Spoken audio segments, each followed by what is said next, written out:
Ever since the birth of humanity, war has shattered the sanctity of peace, plagued our existence with injustice, and ridden the pages of history with the blood of all those slaughtered in its murderous rage.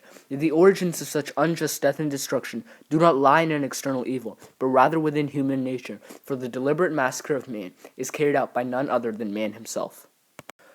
Thus, war serves as a testament to the inherent darkness of our soul, the manifestation of man's inner evil that can only be eliminated through complete annihilation with the opposite, the natural goodness of humanity. Therefore, to believe in our propensity to be good, and to further act upon this conviction, might be our only hope to end war and ultimately rid ourselves of the evil within. The injustice of war is explored as one of the central themes of The Things They Cared, a visceral first-hand account of the atrocity and brutality of the Vietnam War. Through the eyes of the author and protagonist, Tim O'Brien, the novel recounts the horrific experiences faced by the soldiers of Alpha Company in an attempt to challenge the status quo of such toxic notions of glory and heroism as an over-idealized interpretation of the true reality that is the hell of war. Injustice as characteristic of such atrocity manifests itself in the ethical dilemma O'Brien faces between his own principles and the demanding pressure of society to go fight in a war he does not believe in. Despite his own sense of morality and justice, O'Brien is unjustly and thus ironically forced to serve out of fear, shame, and embarrassment. A personal anecdote that can be expounded to the great injustice inflicted upon all soldiers unwillingly pressured into the Vietnam War.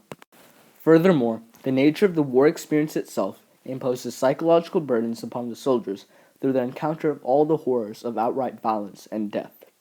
O'Brien's guilt and painful remorse over killing an innocent man effectively conveys the existence of such emotional stresses that take serious tolls on one's mentality and psyche. Additionally, injustice can be seen in the aftermath of the traumatic effects that seem to transcend all time and support the notion that the scars of battle never go away, for war doesn't end when you come home. This is clearly evidenced by Norman Bowker's continual difficulty to cope with the persistent trauma, culminating in his eventual suicide, the only escape from his haunting past.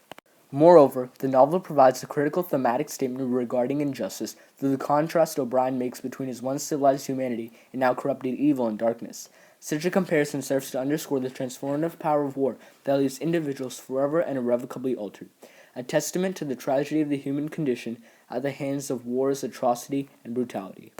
War is inarguably a great injustice, a horrific crime against the humanity that victimizes all. However, the question of its origins still remains elusive. The only answer lies in philosophical inquiry that seeks to trace back the greater conflict of war to its individual perpetrators, man himself. Thus, one can attest to the fact that war is nothing but a product of our darkness, the manifestation of the evil within us all.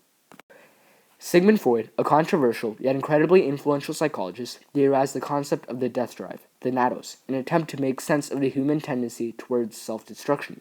He suggested that all living creatures possess an impulse to return to the inorganic state of non-existence from which they emerge, thereby declaring that the aim of all life is death.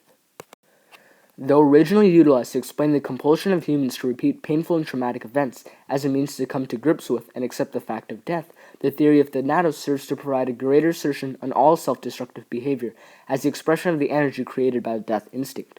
When deflected outward onto others, such energy manifests itself as aggression and violence. In terms of its historical context, Freud's theory of the death drive can be related to war's unforgiving injustice. The devastation ravages of World War I had shattered the foundations of Western civilization, thus leaving many skeptical as to the existence of humankind's essential morality. Therefore, the only logical explanation for such shocking brutality was that man had brought this destruction upon himself out of his own dark and cruel desire for death. In addition, The Lord of the Flies provides a further thematic assertion on the inherent evil of man through the story of an innocent group of schoolboys marooned on an uninhabited island. At first, the lack of adult supervision seems to offer the freedom to do anything they want, but soon, as order descends into chaos, as terror begins its dreadful reign, they discover that something dark lurks not only in the jungle, but within themselves. The true nature of this darkness is revealed through Simon's confrontation with the Lord of the Flies, a grotesque sow's head impaled on a stake. In a somewhat mystical trance, Simon seems to imagine the Lord of the Flies to declare, "I am a part of you," thus symbolically representing and serving as a testament to the overarching theme of the innate human instinct for animal savagery. By analyzing the boy's experiences on the island as a microcosm of the novel's historical context of World War II, such a fundamental tendency for barbarism can be expounded to the greater injustice of war. Therefore, just as the instinct for chaos and savagery drives the boys to commit horrific evil, so too does the devolved man to inhumanly kill one another in an act of terrible atrocity. In order to eradicate the plague that is the injustice of war and all its brutal and atrocious horror, one must look to eliminate such a scourge at its roots, the inherent evil of man. Thus, the only solution lies in counteraction with the opposite, the moral purity of our soul. All we have to do is simply believe in the fundamental goodness of humanity, believe in ourselves, and promising peace and ultimate justice will thereby result. The legitimacy of such a solution can be affirmed by the power of believing. To believe is to wholeheartedly dedicate oneself to a single conviction, to hold on to something so firmly that not even the truth will make you let go.